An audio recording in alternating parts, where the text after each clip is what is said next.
You're listening to a Galactic Network podcast. The Podcast of Terror is a show with adult themes, run by adults, for adults. Please do not have your children listen to this show. It might be beneficial to them in the long run, but please wait until they are older. This is one of those things. It's like when you laugh when you're playing bingo and 069 comes up and you have a chuckle and your kitty says, Mommy, why are you laughing at 069? And the mommy says, when you're older. It's one of those kinds of things. Mommy, can I listen to Podcast of Terror? Sure. When you're older. This is a show with adult themes and some childish behavior. A lot of dick jokes.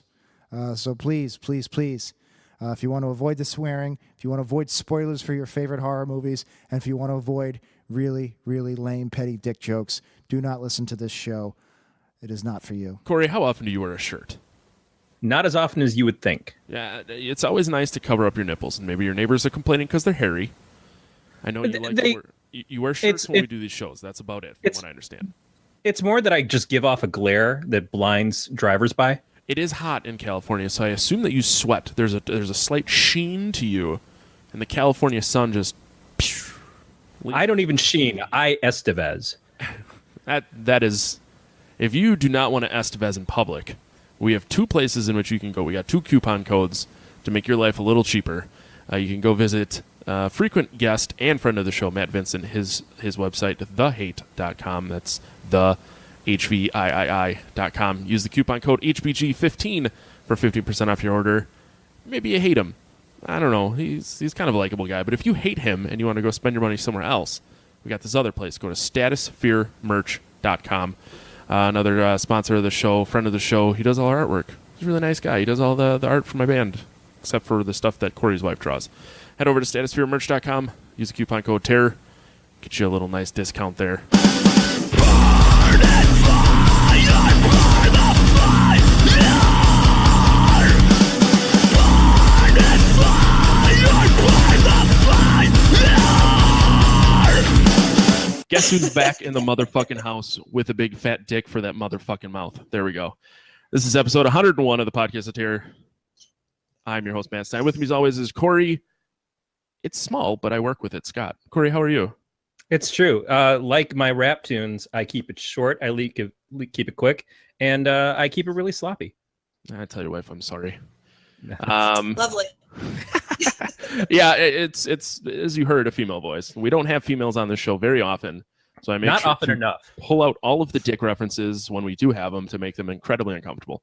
Set the bar low, and then when you're a little higher than the bar, then you've done well. Our guest this week is the host of Murder Under the Midnight Sun podcast, and she's our new friend, Ariel Jayne. How are you? Hey guys, doing pretty good. I actually just finished the movie like less than an hour ago, so I'm in the zone.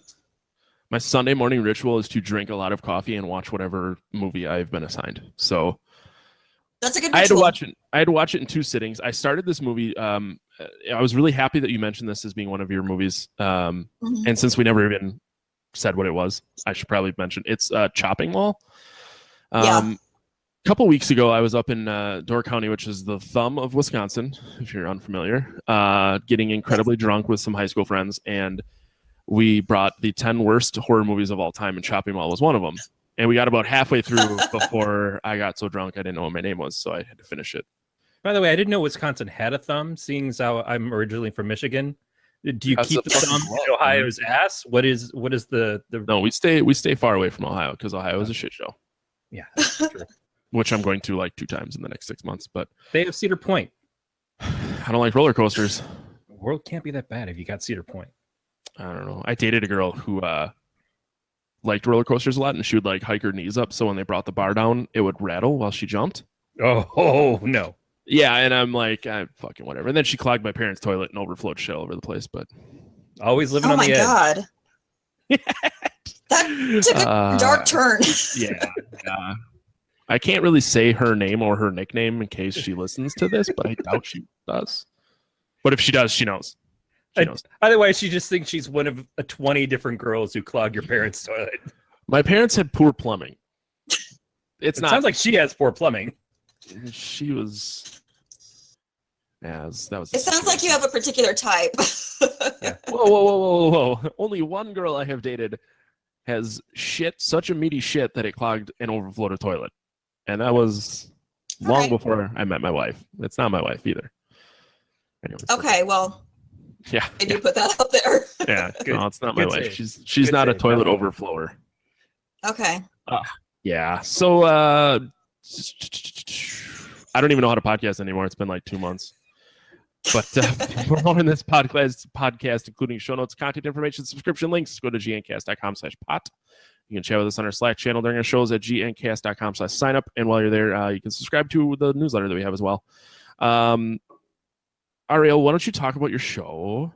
I am a fan because I love true crime, but for the 8 people that listen to our show that aren't familiar, why don't you go ahead and talk all about it?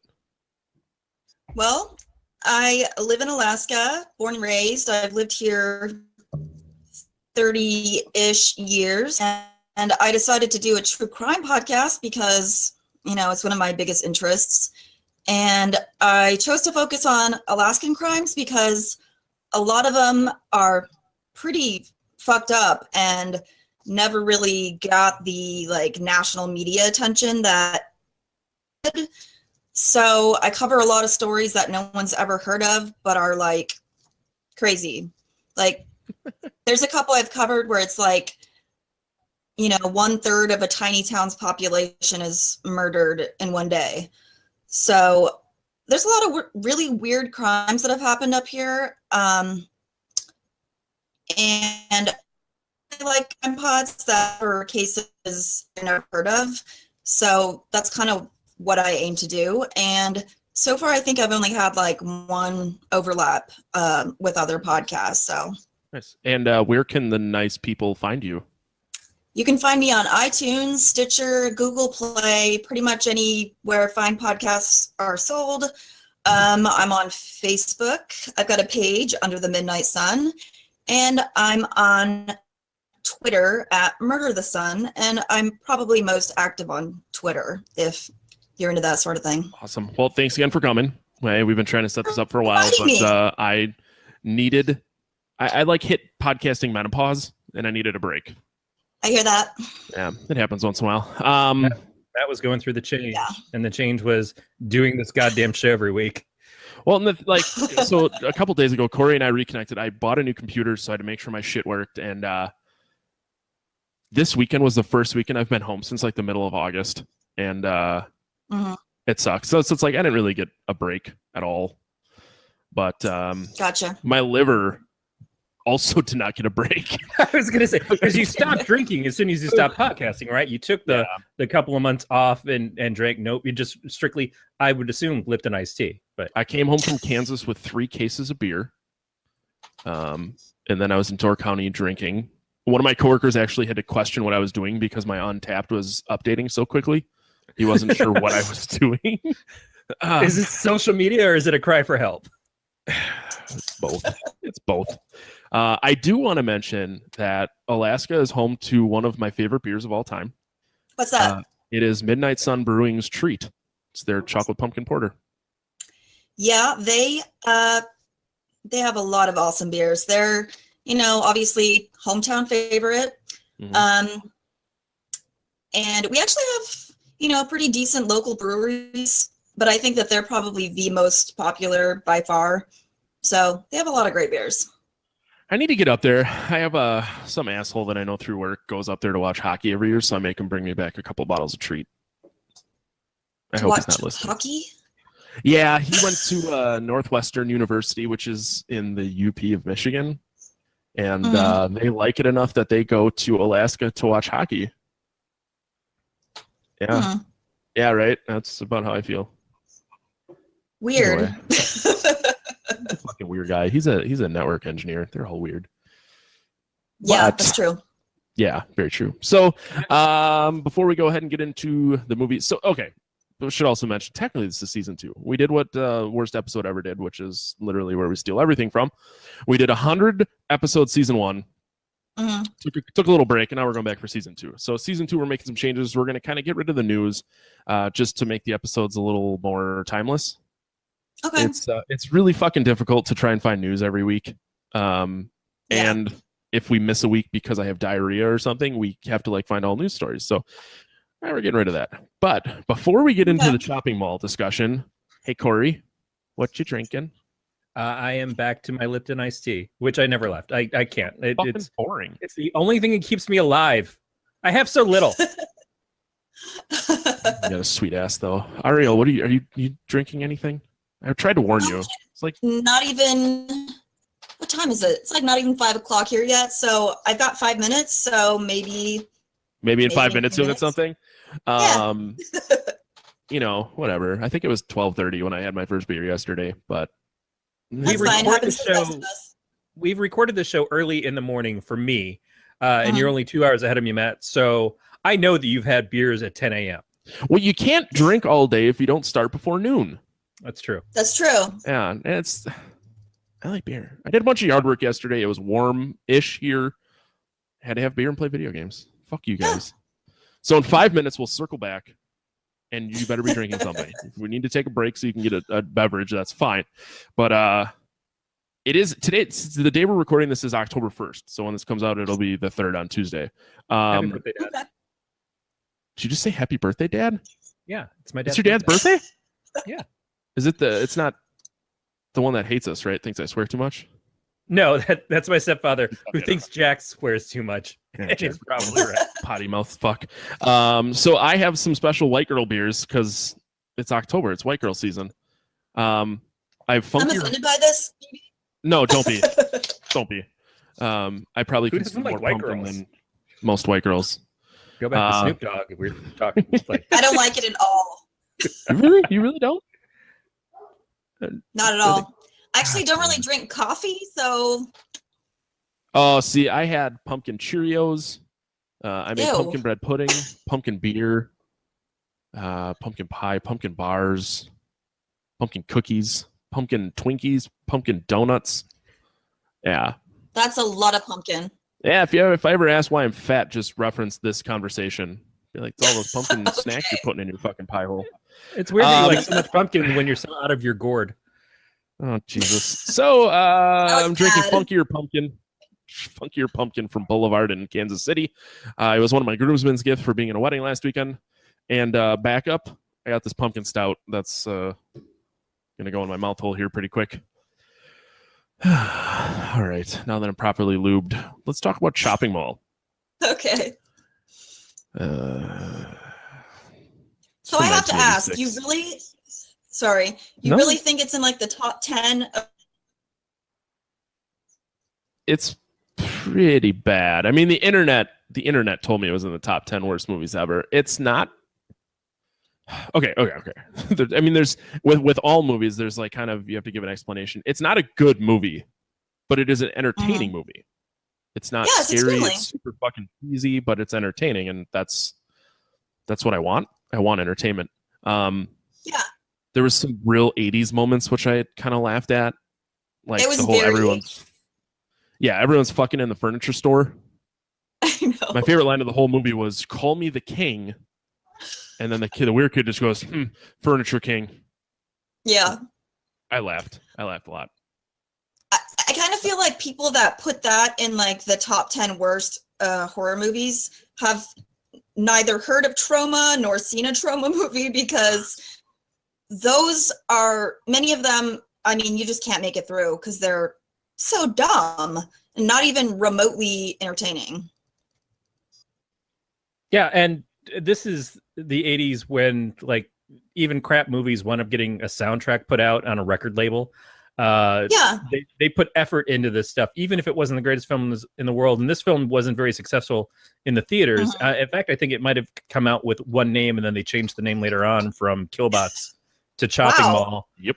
Based on the suggestion from a janitor at the mall that they shot at, which was also used for Fast Times at Ridgemont High. But the movie found big success on VHS and on cable, which at that point in time, this is 86 of this came out, it was still kind of a new thing for a film to get that kind of following after it failed in the theaters. And it's not like it was made on a big budget or anything. It was an early film for the guy who made it. I think he wrote the script with the agreement that he would get to direct it. And it was suggested by Roger Corman's wife, who was also a filmmaker and producer. And so Corman was a kind of consultant for the film. And for the first few days, they were just like, we just want to make this so that Roger will be proud of it. And Roger came in and he's like, I really love what you guys are doing, so continue on. I liken this to RoboCop. In fact, you can call it Robo-Mall Cop. I wish that there was a sequel with Paul Blart. That's what I'm waiting for. But it's got a lot of the same kind of sensibilities. There's some silliness. The whole opening scene of them shooting the mall just feels like they put a lot of effort into showing what mall culture was like. The girl walking with a drink and everybody coming by her and her like trying not to spill him and winding up spilling on everybody. The very, very opening with them introducing the Killbots as the new security guards for the mall and everything felt straight out of RoboCop as well. Like, here's us advertising to you this new product that we're selling you. And my wife just saw RoboCop for the first time this week. And she's like, yeah, I just never watched it because it looks stupid. And then she comes into the room an hour later. She goes, why has no one told me that RoboCop is the greatest fucking movie of all time? I'm like, because everybody just assumed that you've seen RoboCop. I think that this movie is great. So I love, and this is another one. When I said I was reviewing Chopping Mall this week, she goes, that is a great ass movie. But there's things in this like that are just for the in the know people. Like there's two actors, Paul Bartel and Mary Warrenoff, who play Paul Bland and Mary Bland, who are characters from Eating Raoul. Yeah, I was actually looking into all the actors and actresses too. I saw that, and it was like a weird little nod, like and they improvised the whole interaction. They're talking about the restaurant. Yeah, and Dick Miller, who a lot of people recognize from a lot of things, but from the Gremlins movies, he plays Walter Paisley, who is a character he played it. Yeah, he played Walter Paisley in Bucket of Blood, which I just saw recently on the Saturday Night Horror Movie Creature Features out here, which is about a guy who works at a beatnik club that winds up accidentally covering a cat with sculpting clay and then selling it and becomes known as an artist, and then keeps killing people and covering them with sculpting clay like they're his statues that he's made, and just gets more and more popular doing it. So there's three characters that are from other horror-ish movies already. This is a complete tongue-in-cheek film that is a ton of fun. Plus, it's got a bunch of people from Night of the Comet, including Kelly Maroney, which is one of my favorite 80s movies. I love this flick. Too. And I mean, watching it this time around with a more analytical vibe, I guess, I noticed so many more Easter eggs, and looking up each of the actors and actresses, I was like, holy shit, like, well, obviously Barbara Crampton, you know, Scream Queen. Yeah. But Reanimator. I did notice all the like Roger Corman connections. And I mean, the part where the douchebag, you know what I'm talking about, says Klaatu Vrata Niktu to the robot. I was like, oh my God, I never caught that before. This is a horror movie that's made for people who love horror movies. In the middle 80s. The one caveat is that Chopping Mall makes no sense for the name. I know. And the cover art, totally misleading. You're expecting somebody to get slashed, you know, probably with a knife, not lasers and exploding heads. Yeah. Although that exploding head scene is just like, that's prime 80s beauty in horror films. That is a shot that everybody knows and loves. Yes.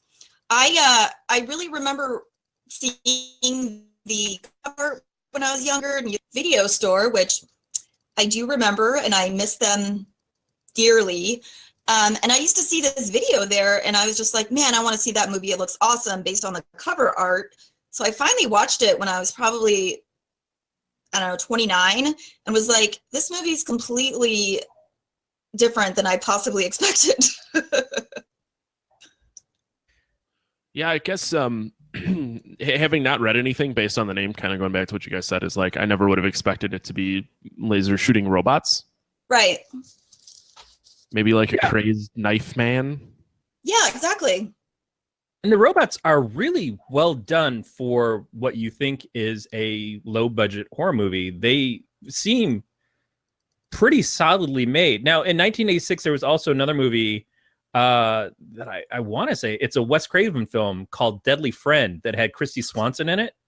Yeah, that was a bad one. Yeah, but that's also got a very similarly done robot. So we're at a point in time where everything's trying to be short circuit, except taken to a horror level. We've had RoboCop at this point, so it's not unusual that you can see these things happening more and more.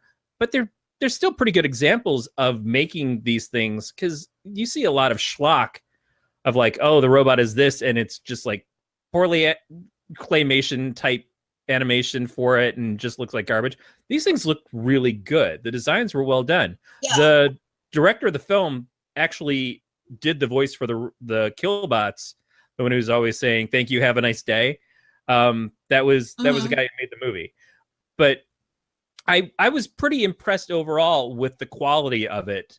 Even though there were ridiculous moments of them like going up the escalator, it's like, no, there's no way you're getting that thing up the escalator. But it looked okay. It looked believable just to watch it, unless you actually think about it, and you never want to think about these things. I thought the effects really stood the test of time. You know, like getting the ripped out, like that looked pretty decent for, you know, a theoretically low budget 80s movie. Yeah, and the kills weren't really high end. There wasn't a lot of variance. It was a couple of throat rips. The lasers, I don't know where the lasers came from. It's like, oh, these are totally non-lethal robots. They've got tasers, but suddenly they developed laser systems as well, and they're just shooting all over the place, like Battlestar. But it was overall, it all looked good. It looked easily as what you would expect from any kind of mid-range sci-fi movie at that point in time. Yeah, I felt like it just really embodied the 80s. First time I watched it, I was like, that whole mall opening scene, I was like, this is like the most 80s thing I've ever seen. It was amazing. And it was just, some of the comedy was so ridiculous. Like everybody was like having trouble.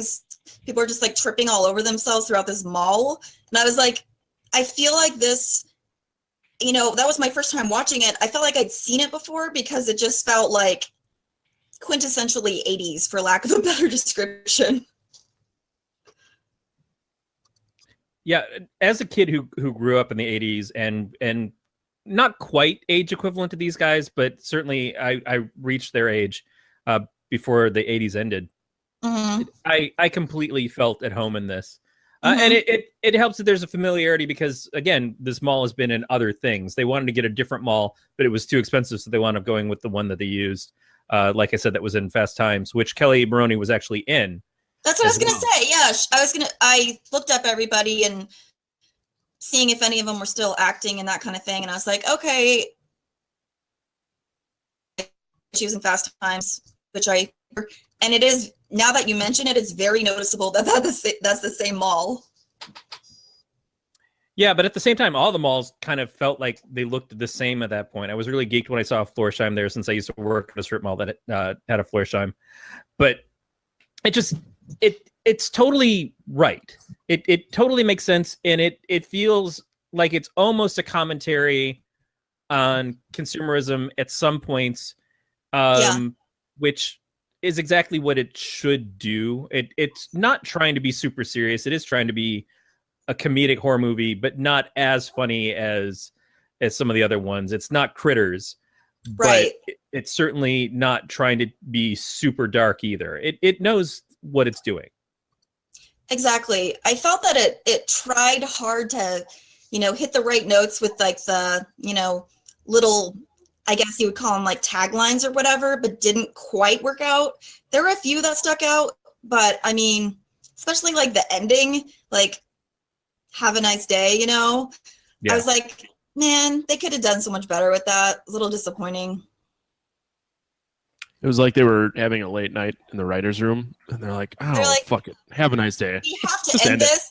There's got to be some sort of funny line she can say. okay, how about just the robots line? All right, let's go do some coke. Yeah. They could have at least, and I guess it would have had to do with expensive shooting somewhere else, but they could have at least made it seem like there were more of these robots at other malls. Right. Because that's the thing. It's like we've sold it to this place, and they all went crazy because lightning struck the same box 4 times to make the robots go crazy, even though they're not plugged into anything. It's just hitting this box up at the top, which It's wireless charging, Corey. Get your shit together. okay, sure. Yeah, goddamn fucking 80s technology.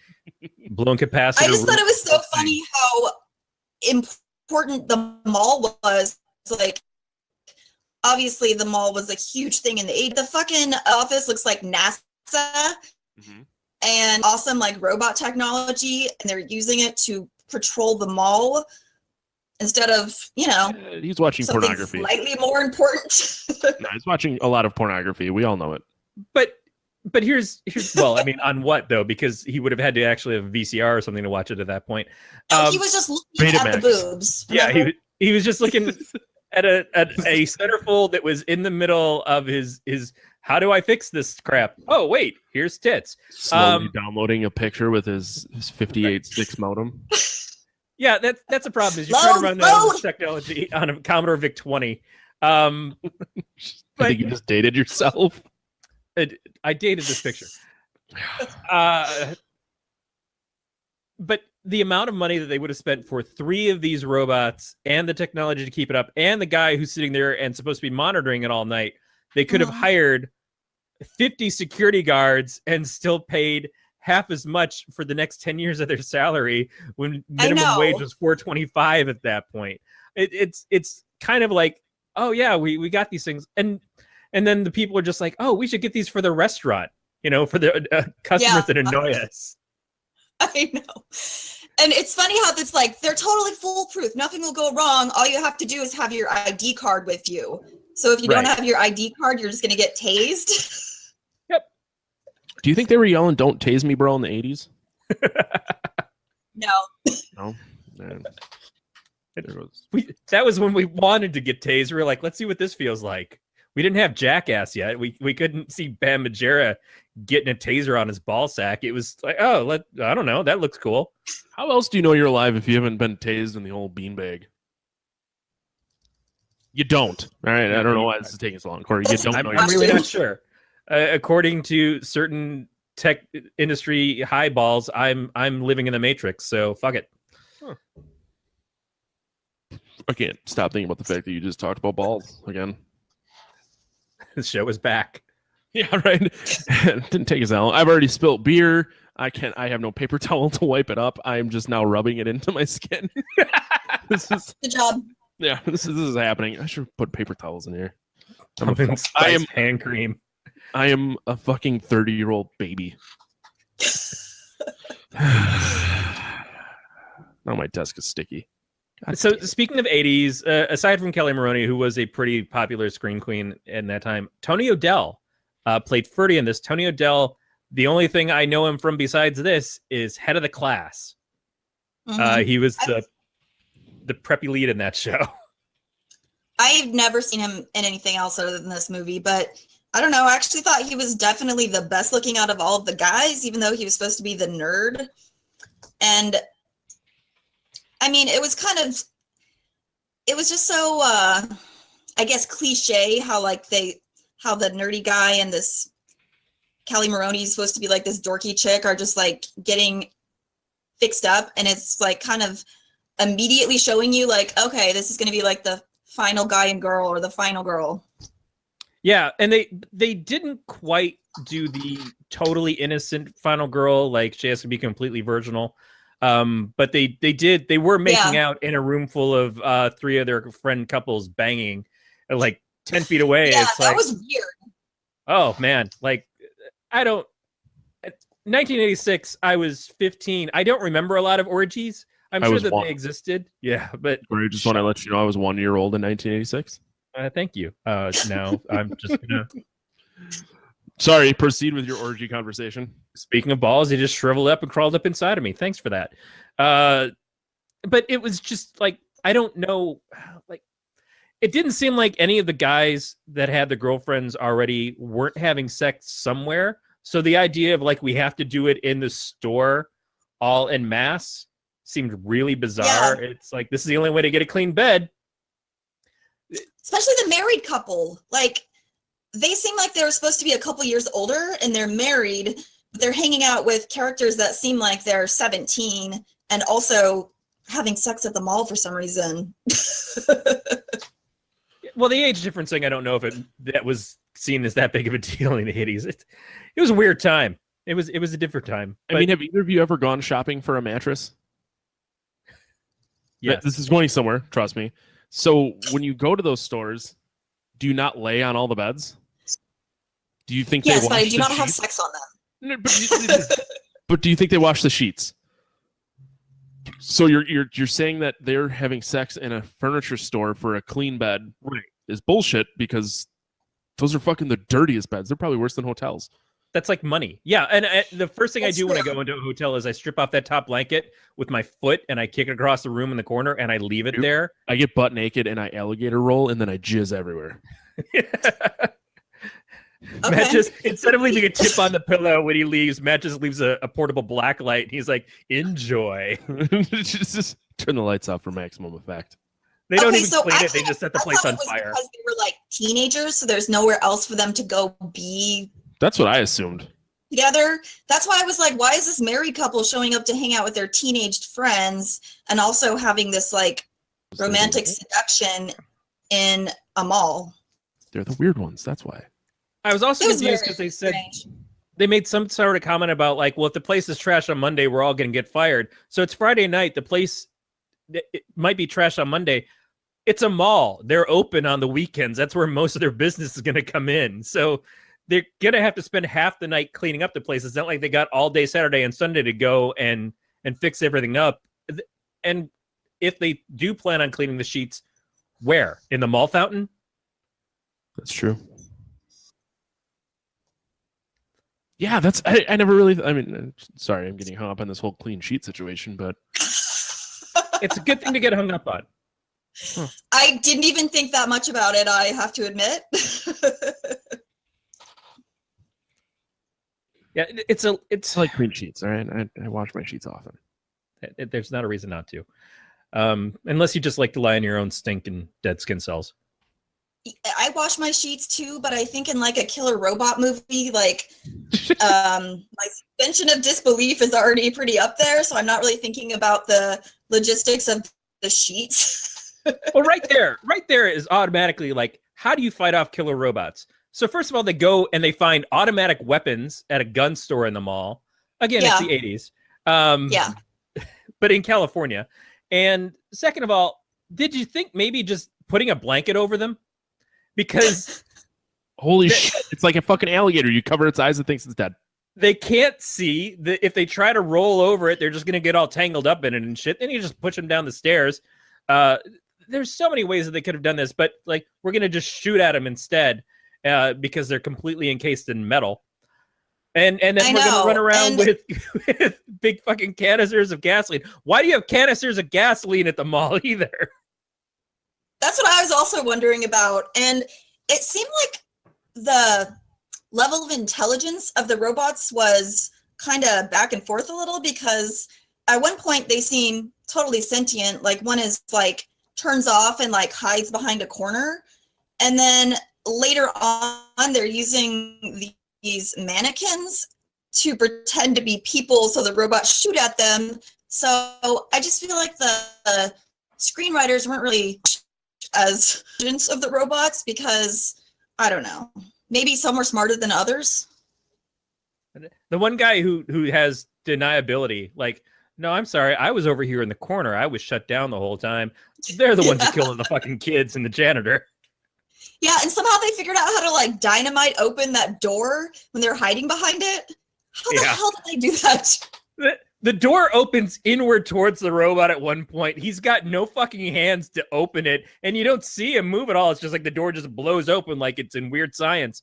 I'm just, hey, Yeah. What? Well, they're also telepathic, obviously. Right. Yeah. This is A lot of people Or of the telekinetic. 30s I don't aren't going to remember. get this, but the robots. There was no Wi-Fi in the 80s, so how are these things communicating? I don't know.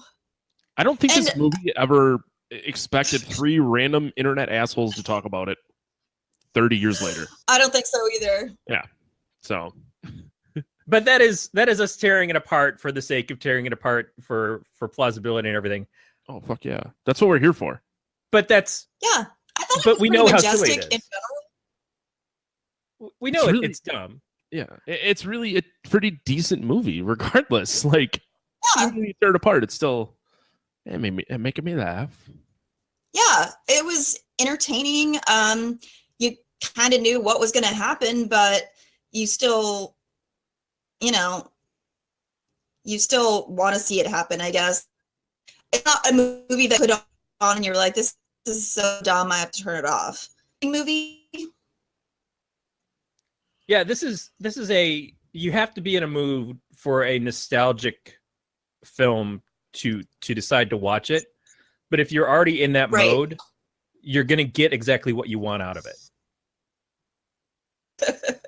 Which is a lot of 80s boobs. Yeah, I don't think anyone like sits down. No one's gonna sit down and be like, "We're gonna watch Chopping Mall" because this is gonna make me think more about life. True, yes. No, you go into it expecting cheap fun, Exactly. pretty much like hanging out with Corey. Thank you. Cheap sexual fun. Ooh. I Yeah, my also dad would call it a beer and pretzels movie, which, Mm. you know, sometimes you're just in the mood to like completely turn your brain off and like watch heads explode. Mhm. Yeah, there's absolutely no other reason to watch a lot of these 80s horror movies That's true.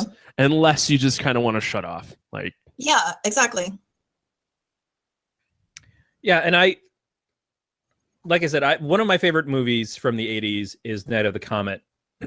I don't think I realized until I started watching this again, and it's been a long time since I've seen this movie. I don't think I realized that Kelly Maroney was in this. So seeing her made me very happy. And again, that this movie was kind of a follow-up to that one in a lot of ways. A lot of the same actors were in it. The people who played the Blands didn't actually play the Blands in Night of the Comet, but they were in it. And this would be a perfect pairing for me, is like a night where I watched Night of the Comet. I'm like, well, after that, I've got to watch Chopping Mall. Is Night of the Comet the one with the like alien slugs? No, that's Night of the Creeps, which is also a great movie Okey-dokey. and a favorite of mine. Night of the Comet I can't remember Night of the Comet though. Night of the Comet is two sisters who basically they both survive Halley's Comet coming over, and it kills a bunch of humanity, but it also causes some people who live to have an infection that slowly turns them into zombie-esque type beings. They get more violent, and they just go around and start killing people until they eventually break down, either go completely crazy or just die. And so it's them, and they meet up with, strangely enough, the guy from Eating Raoul, who was Chakotay in Star Trek Voyager. Okay. But he's hanging out with them too, and it's just like them going around. It's a post-apocalyptic world, except it just happened. So Gotcha. overnight, it goes from the world is normal to almost everybody's dead, and they go and they get automatic weapons and they fend off whoever's coming after them, and they're trying to survive this new world. Not sure if any of them actually have the infection too. It's a cute I don't movie. think I've seen it. It's great. It's been on my list for us to do for a while. and it's gonna stay there. Yeah, I just want probably not as necessary to talk about now. Every time someone talks about Night I of the know. Comet, all I think about is Maniac Mansion. Which is a great What's movie. it But called? that's- There was a Nintendo game called Maniac Mansion. Which wasn't the sequel Mhm. Day of the Tentacle or Night of the Tentacle? Day of the Tentacle. Wow. Yeah, they're just That's a great so in game. Maniac Mansion you play like 3 people and you try and break into this mansion and figure out what the fuck is going on because a comet crashed there. They made a TV show out of it. The TV show was really bad. I played that game on my Commodore 64.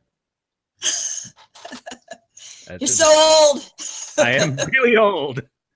I played it on Nintendo, and then later on emulators on my computer. Day of the Tentacle just got re-released. I played through that again not that long ago. Yeah, I think I've got it on my Steam wish list. God damn it, Corey.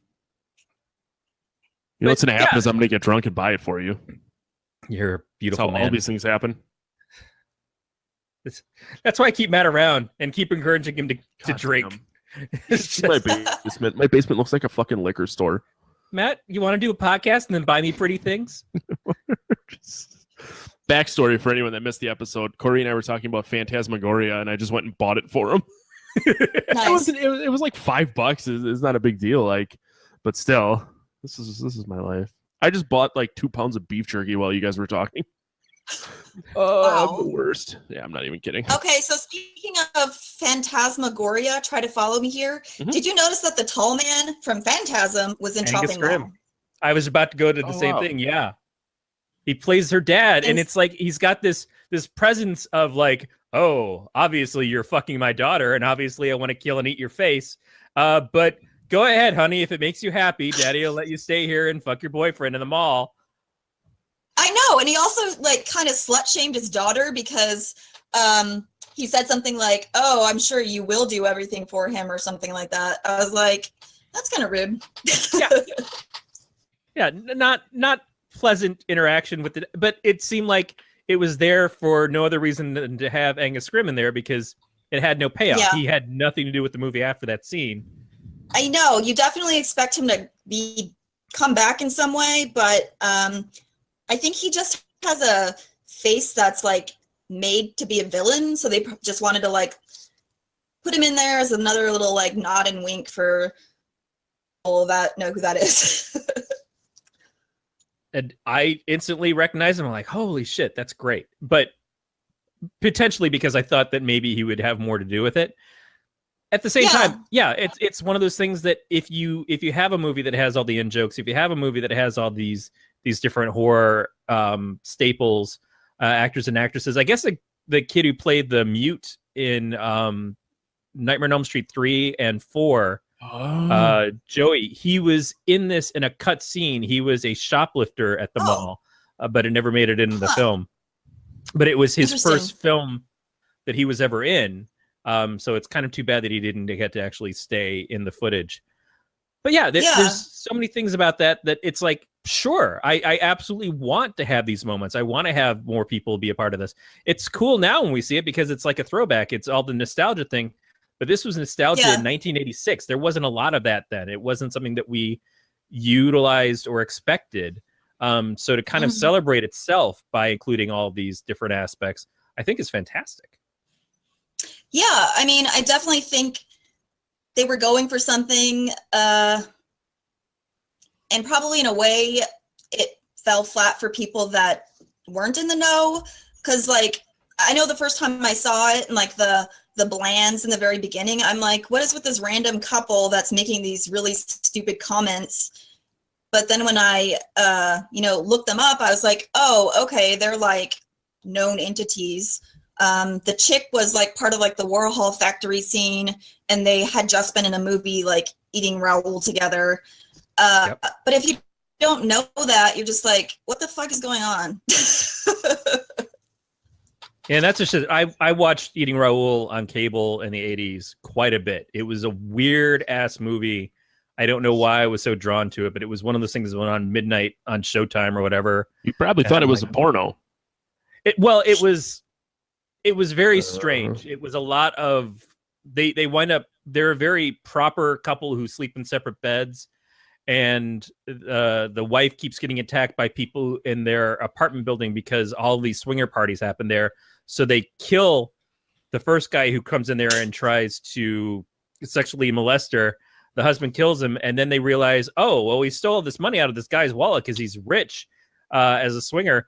We could just keep killing people and taking their money, and it'll help us save our business that's going out. And it's a weird ass film, but it's one of those things that was kind of like a staple of in the 80s. I saw this, I'm like, wow, okay, that's stuck in my brain now for the rest of my life. Probably should not I be watching recognize this when the I'm 12 years name, old. but I have never seen it. And I remember hearing the name when I was a lot younger, and it does not give any indication of what that movie could possibly be about. And when I read the description, I was just like, that does not really connect for me, but I kind of want to see it because it sounds super weird. It is a one of a kind film, and that's exactly why you'd see it. It's a classic weird one, and like you said, it stars an actress who was known for being in Andy Warhol stuff, and Paul Bartel, who started in it and made it. Again, these people, they did a lot of stuff together post that movie, and even before that movie, they were in Death Race 2020 together. So it's kind of like when you see Robert Englund show up and stuff, even though he's not playing Freddy Krueger, and you're just like, well, it's a horror movie, and who can we get? Well, let's see if we can get Robert Englund, because he doesn't say no to anything. And nobody complained. He'll Nobody probably said, do it too. Yeah, exactly. It's like, sure as shit we'll have Robert Englund in this. And everybody will be happy that he's there. Speaking of which, exactly. He's down for anything. I saw there's an upcoming movie. I cannot remember what it's called right now, but it has Robert Englund. It has Gunnar Hansen. It's It's Death House. It's the fucking. So it's called. I think it's called Death House. Corey, back me up. Like the list was all like, different people that had played like Danielle the Harris. villain, and I was like, huh? I think Danielle Harris is in it. There's two. I think so. It was just like this list of people that is like kind of like a horror nerd's wet dream, and it was kind of bizarre to me that it's coming out now, as opposed to like 10 years ago. But I'm excited for it. Yeah, Gunnar Hansen is actually one of the writers on it. Adrienne Barbeau is in it. Dee Wallace, Sid Not Haig. Death House. Or is it? Yeah. Robert Englund isn't listed as being in that movie, but Death House does have Dee Wallace, Sid Haig, Kane Hodder, Bill Tony Mosley. Todd. Yep. Yeah, there's just it's Okay. a Barbara fucking, Crampton. Yeah. Yeah, That maybe in my head I just cast him in it because he should be in it. I he agree. absolutely should. I agree. He's the only one that's missing. We should write him a letter. A strongly worded letter. Yes. Why were you not there? It's like, You have to be in this movie, obviously. this He'd be weekend, like, I have to spend okay. some time with the kids. Just shut up. Let me have this. He's I love seeing the fact that some of these actors are still acting. One of the chicks, not Barbara Crampton, but the other blonde. Huh? Dee Wallace. No, from Chopping Mall. Oh, from Sorry. Chopping- Okay. Sorry, that was like, you're not psychic. The other blonde from Chopping Mall was just in House of the Devil.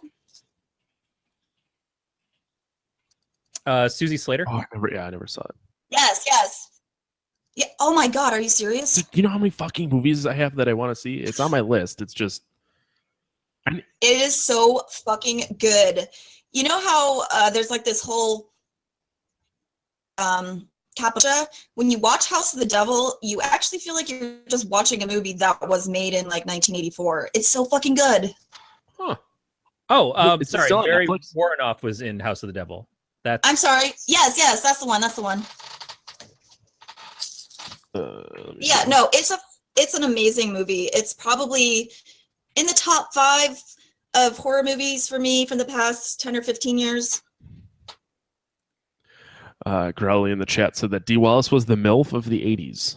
I think she's She really Who still said was. that? our YouTube chat, our buddy Growly Bear, Oh. he hangs out it's Monday morning for him. Oh, okay. Don't remember what country he's in. I'm waiting patiently for him to answer that question. But yeah, he spends his Monday mornings listening to Corey and I talk about dicks and jizz. Nice.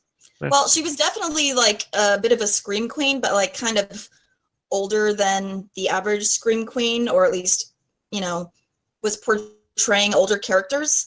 But yeah, she was pretty hot. Yeah, she was playing moms in things like Cujo, and Yeah. there was never a point where Dee Wallace wasn't It's kind of like Somebody's seeing mom. Patrick Stewart back in movies in the 70s. He still looks just like Patrick Stewart of today. He's still bald and looks Oh. kind of crinkly, but it doesn't matter because it's Patrick Stewart and he's awesome. Exactly. Like they look like they were born 35. To circle back, our old pal Growly's in Singapore. Okay. Yeah, so like 1/8 of our listeners are in a different country. It's pretty cool. Mm-hmm. Cool. Because, you know, eight people listen. He's one. See what I did there? Made fun of us. I tracked that. It's just, Thanks for explaining it, though. yeah, it's less funny when you have to explain it, even though I didn't have to. True. House of the Devil is no longer on Netflix. Oh, man. It might be on Amazon Prime. It is on absolutely nothing right now. Not available for streaming, rental, or purchase. Those dicks. I'll get my hands on it. You don't worry It's so good. Ugh. I know. I I wish haven't I talked it up too much, but it's so good. It's I think a lot of the problem with people trying to like capitalize on the 80s nostalgia is that they're too self-aware and it's too like tongue-in-cheek. This is not like that at all. It's like watching an 80s satanic panic movie that is not self-aware at all. It's amazing. Yeah, we did a review of The Void not too long ago, and it's got a lot of aesthetics of 80s movies. There's Yes, some other it did. one that I caught my wife watching, and I can't remember what it's called off the top of my head, but it had like, I think they found a VHS tape, and it was Backdoor Sluts 9. Beyond the Yes. Gates. Beyond the Gates. That's Okay. right. I have not seen that, but I just read a description of it like while I was watching Chopping Mall. Nice. Like there was some over. There might be an actor from that movie in Beyond the Gates, but I've heard that that's a really good movie. It looked good what I saw of her watching it, but I tried not to pay attention because we were on our break. And Right. I'm also trying not to actively ruin too many horror movies for myself by watching them There you before we go. see them for the show. I liked The Void, but I didn't like it as much as I kind of wanted to. It kind of felt like it was trying to be The Thing too much. And then it kind of turned into like Hellraiser. So it was like this weird amalgamation of like a couple different horror genres. I don't know. It was definitely interesting, but You're right. The journey definitely takes it from what you think it's going to be one movie, and then all the cult stuff and everything else, to this other movie. But certainly when it got to the Hellraiser portions of it, that's when I knew I loved it. yeah, Because I'm a Hellraiser guy. I don't know. I But wanted if you're to going to love steal it. from anything, stealing from John Carpenter's The Thing and from Clive Barker, that's a pretty good thing to aim for. That's very true. And The Thing is like probably like my all-time favorite movie.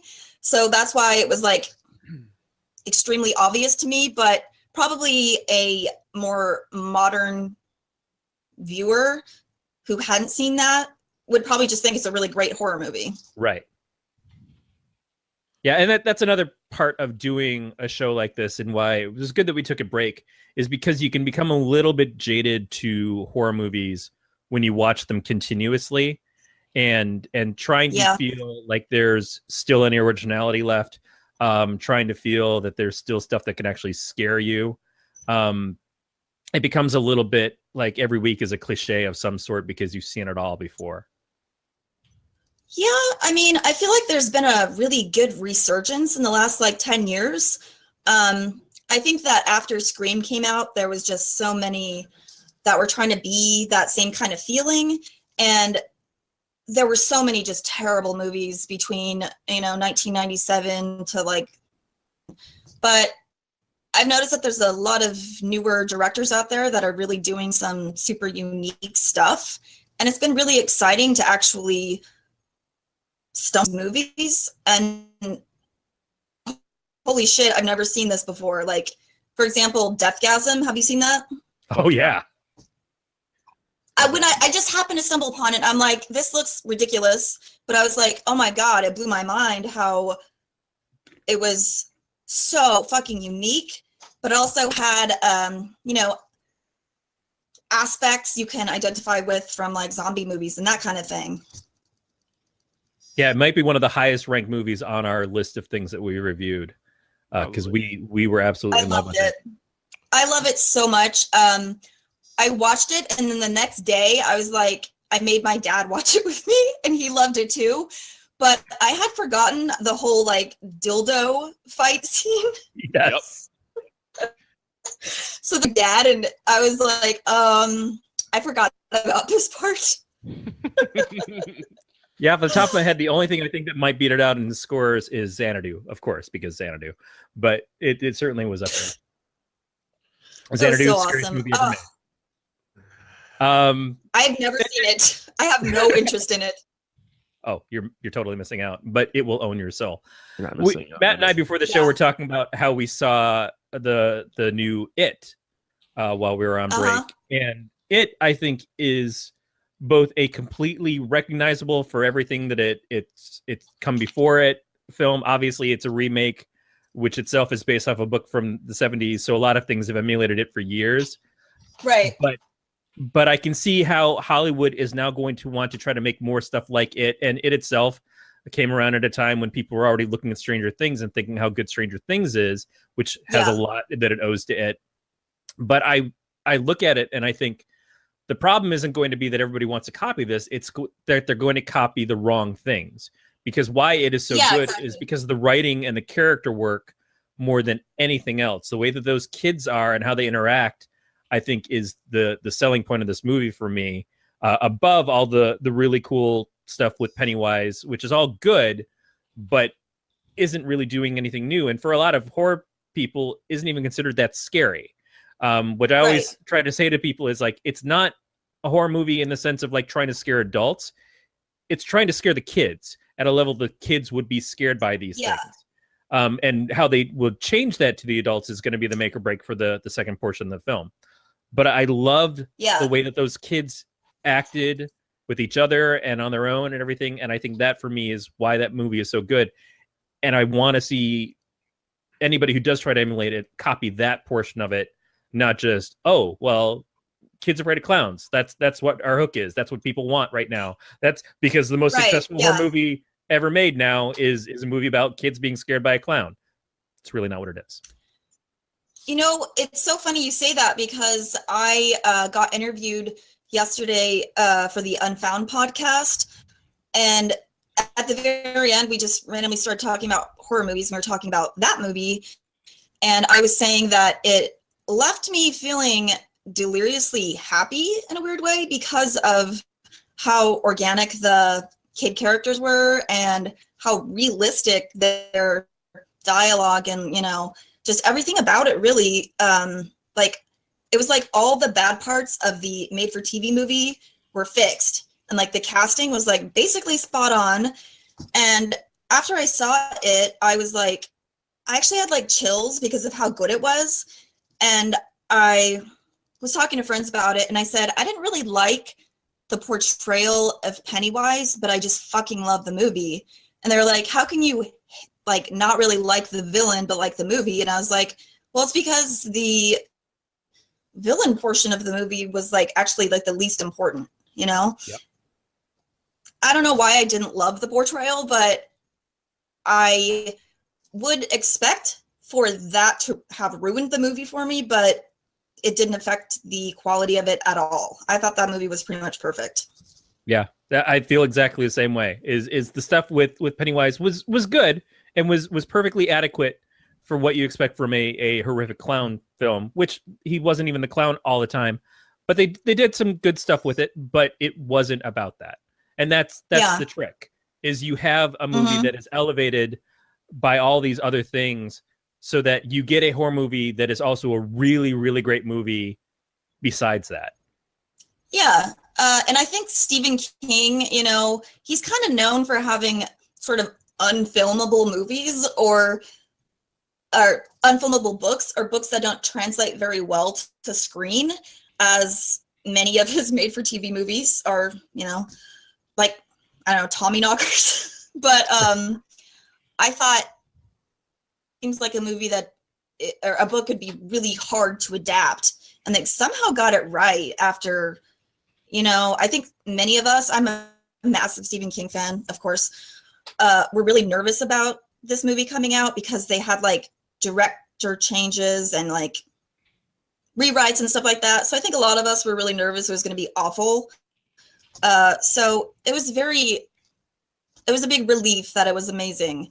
And, he just doesn't need another terrible movie based on his stuff. What's funny is Stephen King, when he writes directly for the film, when he wrote an original screenplay, you get Sleepwalkers, which is just so not good. Or the made-for-TV movie version of The Shining, starring, obviously, Steven Weber. Yes. It was awful. And I wanted it to be like, so good. I really wanted that movie to be good. Stephen King was like all about it for some reason. Because he wanted to unassociate it with the director. Because the movie has always been seen as a Kubrick movie, not a Stephen King movie. Which is True. It was very early in King's recognition as being a Hollywood name as opposed to just a book name. But yeah, that's always going to be seen as Kubrick's film and really has nothing to do with Stephen King and was very different from his book. Because again, like you said, his books are usually unfilmable. But that's why when you see somebody who does it right, and what I the other take back from it for me is that it reminds me so much of Stand By Me. With the way that the characters are together, definitely. the kids and everything. And that was a great movie, again, because it concentrated on the characters more than anything else. I think if you have solid characters, even in a lackluster story, it can elevate a film much higher than having great effects or a super scary creature. But the rest of the time, you hate everybody that's in the movie. Yeah, and oh man, I mean, I like fell in love with all of the kid actors. Like, I generally kind of avoid movies that star kids because they're usually not good.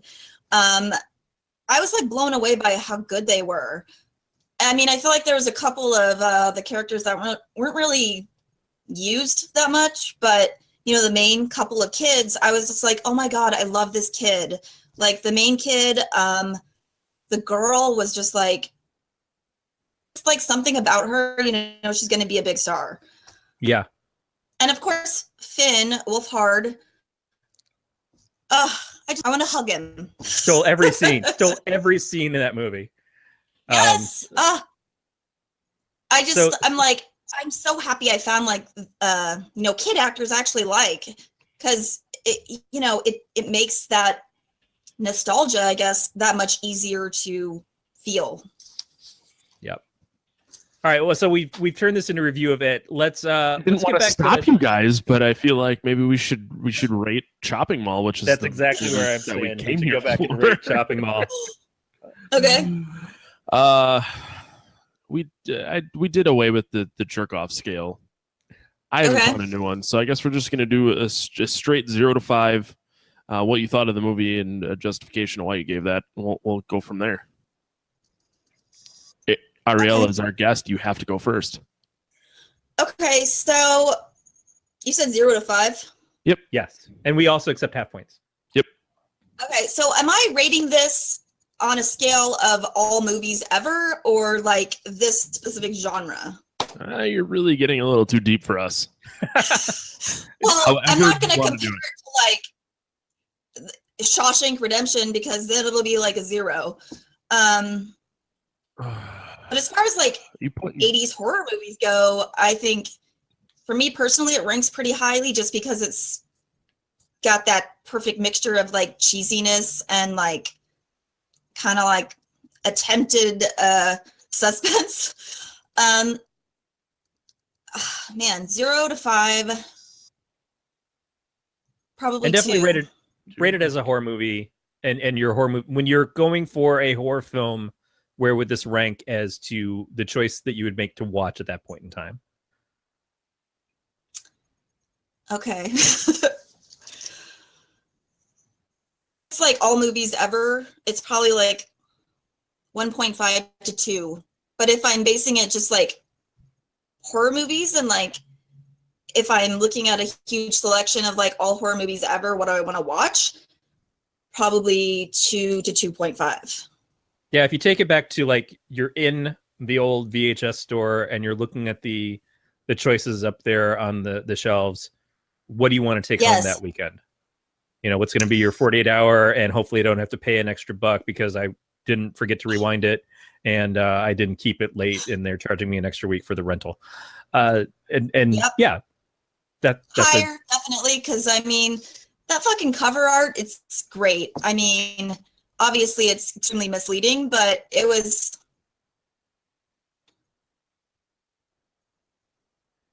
It's good. Yeah. All right, I'm gonna go a little bit higher just because this is, again, a kind of movie that I enjoy. I like stuff that doesn't take itself super seriously. It also gets points for me for the cameo portions of it, the blatant pandering to the audience of if you're a person who likes cheesy horror movies, or if you're also a person who likes Corman films or just other weird flicks that you would watch on cable late night. This will hit a lot of marks for you, and it did for me. So I'm going to go as high as a 3.5. Wow. Jeez. Corey's always super nice about things. I'm not going to be anywhere near as nice. I thought it was a pretty decent 80s horror movie, but in terms of story, there's obviously a lot of holes. No pun intended, furniture king scene. Okay. Would I ever likely go back and watch this again without drinking? No. With drinking and the right group of people, potentially. Yeah.